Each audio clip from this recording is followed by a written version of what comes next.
his band every time he comes out to the West Coast. Right. Have you played with the Zitos from Utica?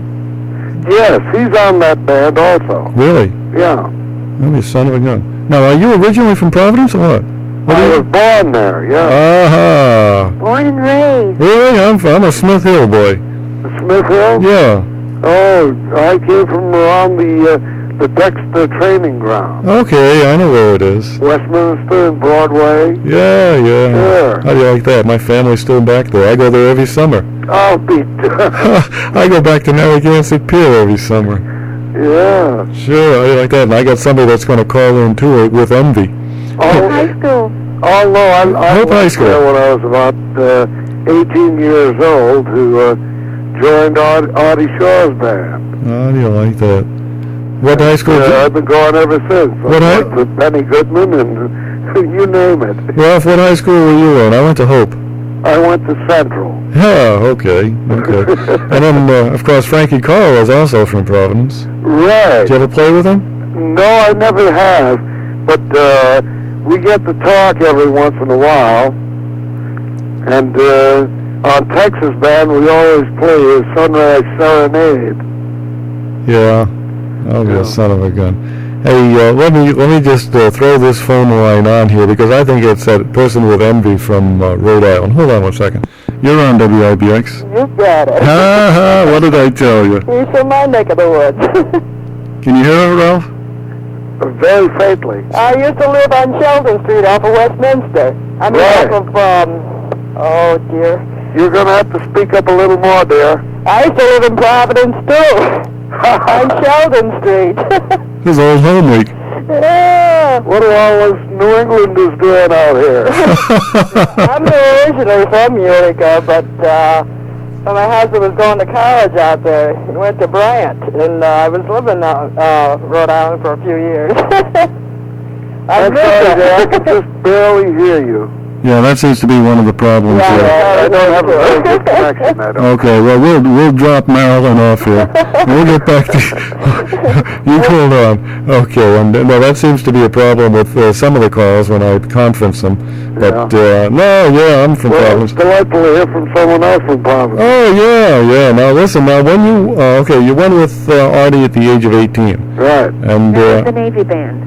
oh, okay, you went right into it. Yeah. Okay. Now, how about your formal training? Do you have any formal training with music? Oh, yeah.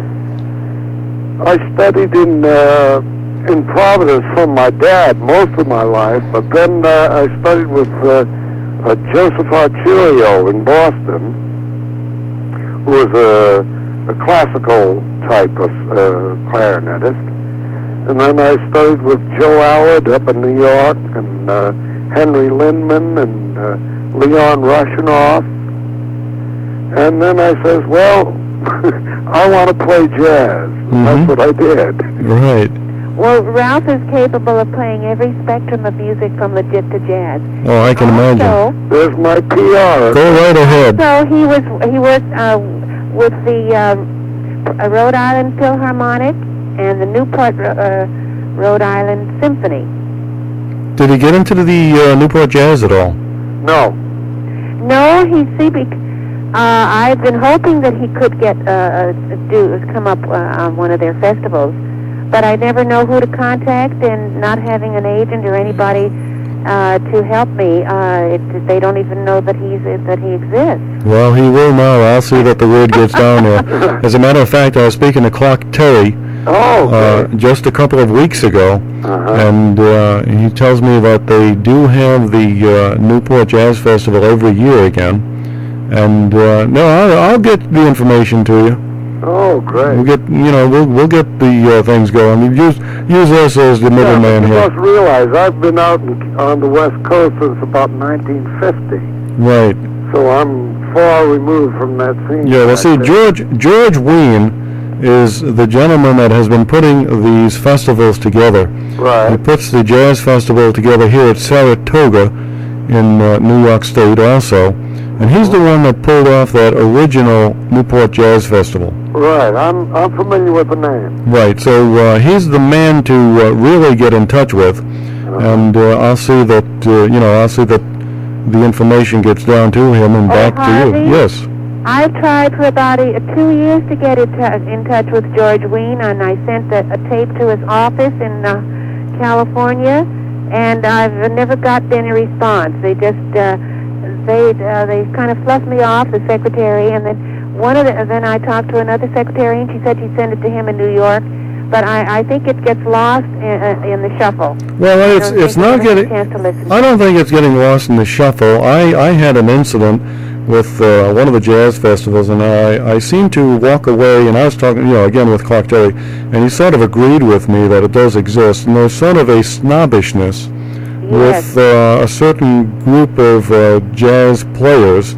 Tell me about it. Well, okay, so and a lot of it goes back to some of the media exposure that they didn't get during the early days, and of course they hold that against anybody trying to move in on their clan.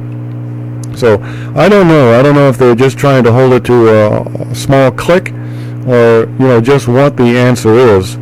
But I'll see to it that one way or another we get the information to where it's supposed to go. Well, great.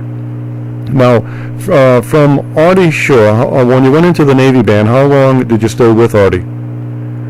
Well, I stayed with that band all through World War II. Shaw was on it for about 13 months, and then that was taken over by Sam Donahue. And he's the one from Tommy Dorsey, right? Right, and Tommy Dorsey and James, and then he had his own band. And it was just a great band. When I first went on it, we had 3 band leaders, and we had 3 different libraries to play from. One was Shaw's, one was Donahue's, and the other was Claude Thornhill. Mm-hmm. He was on that band also. Right. But then Claude left, and Shaw got discharged out of the Navy, and Sam took the band over, and we went over into Europe with it, into England. And following that, I'm sure you knew some of our brass players on that band. You familiar with Conrad Garzo? Oh, certainly. And John Best? Sure. John Best, okay, is playing now, I understand, with Ray Conniff. Occasionally. Yeah, and also with Bob Crosby. Well, I played with Bob Crosby last week. Really? But you know that John got into a terrible accident. No, I don't. Well, John owns an avocado ranch, and he went out to his ranch and climbed a 60-foot ladder all by himself and fell off. Oh, my goodness. And he laid on the ground for almost 24 hours before anyone was able to help him. And right now he's having difficulty walking. He broke his spine.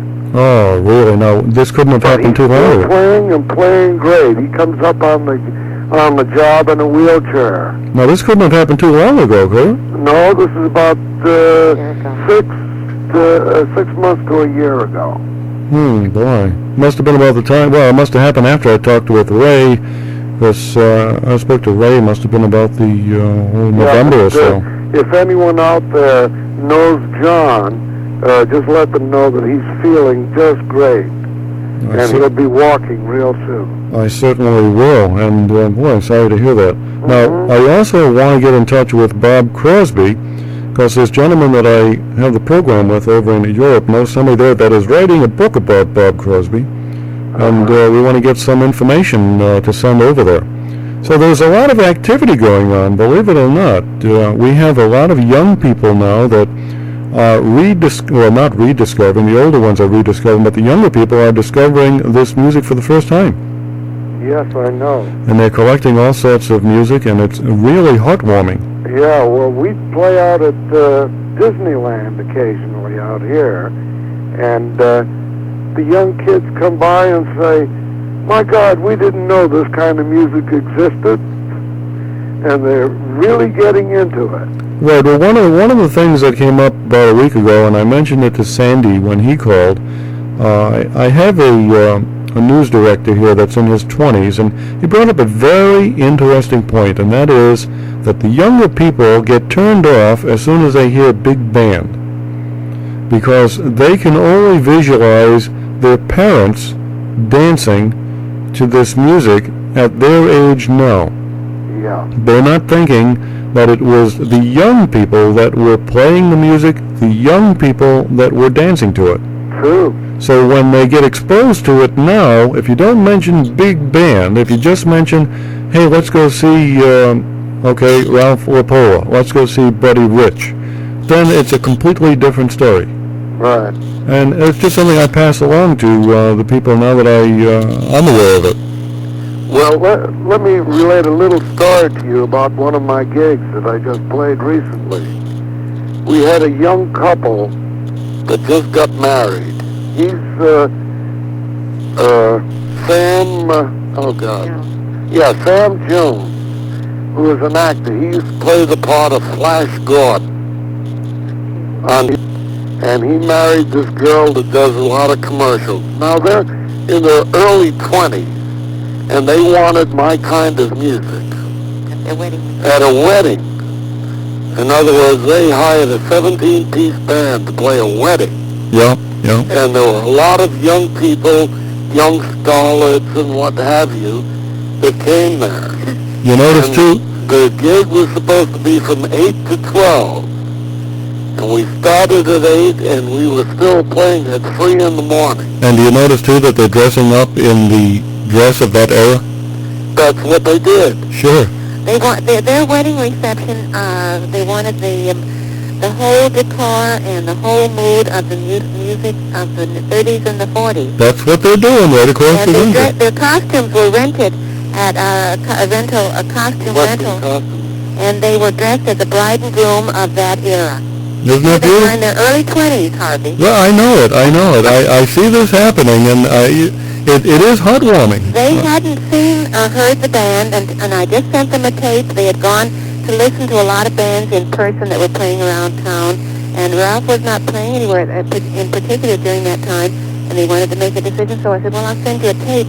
And they just flipped over it and called and said, we want Ralph and his band, and hired him to sight unseen to play that wedding. And they just loved it. Oh, sure. And like I say, if you can send me a tape, and I'll intersperse it with the talking, and you'll see what I do with it. And by the way, did you ever get the Sandy Beck's Big Band magazine? Oh, sure. I've been getting that. That deluxe edition that he had all the different bands. Photoplay. Photoplay. You know something? I don't have that one. I'll have to get in touch with him on that. Well, there's a picture of my band in that, and it was an affair that we played for the premiere of On Golden Pond. It was a private screening at the old Pick Fair out here, the one that Mary Pickford and right, Buddy that's the Rogers estate, built. yeah. Now, did they sell that? Yeah, they sold it to Jerry Buss, who's the owner of the Lakers. And this was put on by Jane Fonda, and I played for her. Oh. She and John Voight was there, and all of the biggies. And they said, there's a little dance floor, he says, but I don't think anyone is going to dance. And I said, well, that's a small postage stamp to dance on. And we got playing, and everyone danced rather than talking business, which was a feather in my cap. Oh, sure it is. Now, listen, I spoke with Heine Bow. Heine Bow. Yeah, not too long ago, okay? And, of course, I asked him how he tamed the clarinet, and how did you tame it? I'm sorry, I didn't get that. Okay, I asked him how he tamed the clarinet, because I understand that the clarinet is one of the most difficult instruments to play. Right. Now, he's telling me about the muscle coordination and the training and the, what do you call it, it's that French word? I can't even... Embouchure. Embouchure, yeah. Yeah, well, that's primarily what you have to develop, is a good embouchure to get a good sound. Because clarinet, if you don't get a good sound out of it, it just sounds terrible. Well, now, when you first started at that age of 6, okay, now, did you realize that